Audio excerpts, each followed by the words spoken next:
Bonjour à tous, dans cette vidéo on va parler de l'inégalité isopérimétrique. Donc l'inégalité vous dit que si vous avez une courbe fermée, voilà, parmi tous les domaines du plan d'air A fixé, ceux qui ont le plus petit périmètre sont les disques de rayon racine de A sur pi. Autrement dit, donc on peut dire que le cas où optimal, on va dire, c'est le cadre d'un cercle. Vous voyez, donc vous allez avoir un cercle ici. On va démontrer une inégalité, mais là, on va avoir même égalité. Égalité. D'accord? Donc l'air qui est intérieur, la longueur donc la A, la longueur, etc. On va voir la relation qui dit que L carré, ça va être 4pi fois l'air. Alors, donc, c'est parti. Donc, l'air est alors relié avec, au périmètre L avec la relation L carré supérieur ou égal à 4pi A. Ou encore, l'air, c'est inférieur à L carré sur 4pi. On va montrer ce résultat sous l'hypothèse que le bord du domaine est une courbe paramétrée. À savoir, gamma, c'est défini sur 0 grand L, segment, t associe x de t, y de t, donc dans R2. Donc c'est une courbe paramétrée de classe C1 n'ayant que des points réguliers. Alors gamma de t, c'est x de t plus y de t. Et si petit l, c'est la longueur de la courbe, donc on peut calculer la longueur de la courbe en prenant quoi? En prenant l'intégrale de 0 à grand L de module de gamma prime de t, ça veut dire l'intégrale de 0 à grand L de racine de x prime au carré plus y prime au carré. Alors vous avez la formule de Green-Riemann qui donne l'air délimité par gamma. C'est donc c'est grand A, c'est intégrale de 0 à grand L, x de t, y prime de t, dt. Voilà.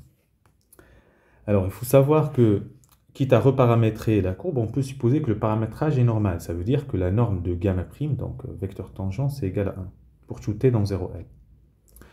Et il faut noter aussi que gamma se prolonge par périodicité à R tout entier, et que le prolongement est encore continu et de classe C1 par morceau. Ce qui permettra d'utiliser les séries de Fourier sans aucun problème. Alors on va faire la preuve de ce résultat sous forme d'un exercice. Donc on va prendre gamma, donc de 0L dans R2, t associe x de t, de t, pour paramétrer de classe C1. On suppose que gamma est périodique et que le paramétrage est normal. Ça veut dire qu'on a vecteur vitesse de norme 1. Les fonctions x et y sont L périodiques. Et on peut montrer que A, c'est l'intégrale de A, L de x de t, y prime de t, dt, c'est inférieur à L carré sur 4pi. Premier point, on va montrer que l'on peut se ramener déjà au cas où l'intégrale de 0 à grand L x de t dt égale l'intégrale de 0 grand L y de t dt égale 0.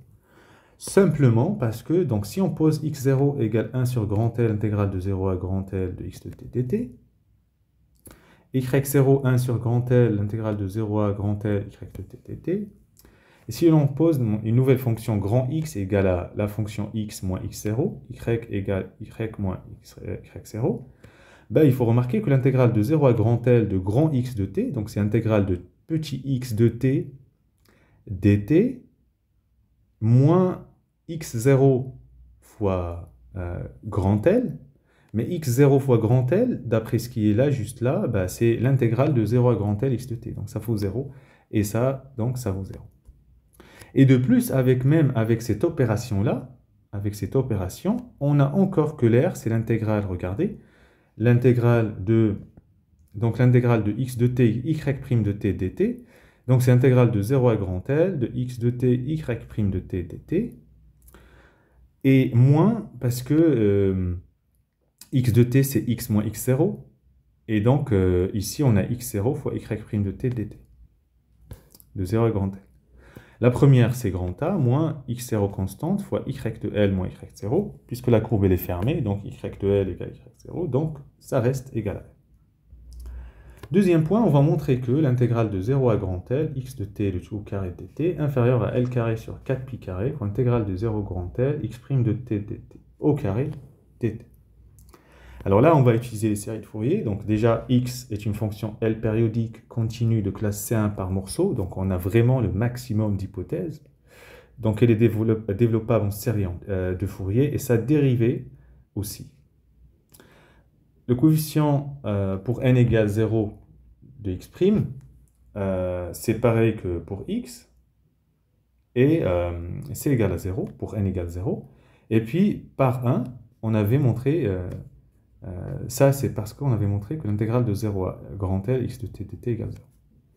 On a la relation entre coefficient de fonction et sa dérivée, donc Cn de x', c'est i fois 2pi sur L fois n Cn de x, pour n différent de 0. Et donc, si je prends Cn de x, c'est inférieur, donc je passe le coefficient de l'autre côté, n non nul, je divise par n, mais je majore par 1 sur n. Voilà, L sur 2pi fois module de Cn de x'. Bon, bah écoutez, la formule de Parseval, on a besoin seulement que la fonction soit de continue par morceau, alors qu'ici, on a continuité, la C1 par morceau. Donc l'intégrale de 0 à grand L de x de t au carré dt, donc il y a normalement 1 sur L, mais on l'a multiplié ici, c'est L fois la série pour n dans z, module de Cn de x au carré. Donc je majore grâce à ce qui est au-dessus par L fois, donc je fais le carré ici, L carré sur 4pi carré fois la série des Cn', Cn de x' au carré. Et là, je laisse le L carré sur 4pi carré, je fais rentrer le L avec ça, ça donne l'intégrale de 0 à grand L de x' de t au carré dt. Voilà ce qu'il fallait démontrer.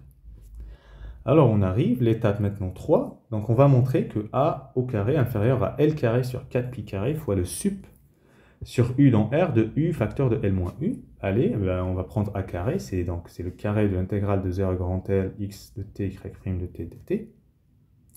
Inégalité de Cauchy-Schwarz, ok, Cauchy-Schwarz. Donc c'est inférieur à l'intégrale de x carré de t dt fois l'intégrale de 0 à L y' de t au carré dt. Bon, le premier terme, je le laisse. Et le deuxième, donc on avait vu que ici, on avait vu que x' de t au carré plus y' de t au carré égale 1. Donc y' de t au carré, c'est 1 moins x' de t au carré. Donc j'ai remplacé ce qui est là. Et donc là, je vais majorer grâce au petit 2. Petit 2, donc l'intégrale de x au carré, donc c'est ce qu'on avait montré ici, là, vous voyez. Donc c'est inférieur à L carré sur 4pi carré fois 0 à L x' de t au carré dt, fois, et la deuxième, quand l'intégrale étant linéaire, donc c'est L moins l'intégrale de 0 à grand L, x' de t au carré dt. Donc je pose U, c'est l'intégrale de 0 à grand L de x' de t au carré dt, voilà. Et donc a carré, c'est inférieur à L carré sur 4pi carré, et puis fois U facteur de L moins U. Et donc je majoure tout ça en prenant le sup pour U dans R de tout ça. Et donc j'obtiens ça. Or la fonction P de U égale U fois L moins U, donc atteint son maximum en L sur 2, et la valeur de ce max c'est L carré sur 4. Donc A carré c'est inférieur à L carré sur 4pi carré fois L carré sur 4, ce qui fait L carré sur 4pi le tout au carré. On a des quantités temps positives, strictement, donc A inférieur à L carré sur 4pi. Et ça montre exactement ce qu'il fallait démontrer. Et puis, le cadre d'égalité, c'est ce qu'on avait vu au début. Donc, si on est dans la présence, donc la courbe représente, donc paramétrise un cercle, et donc on va voir L carré égale 4pi fois l'aire du disque. Voilà, on va s'arrêter là. Bon courage.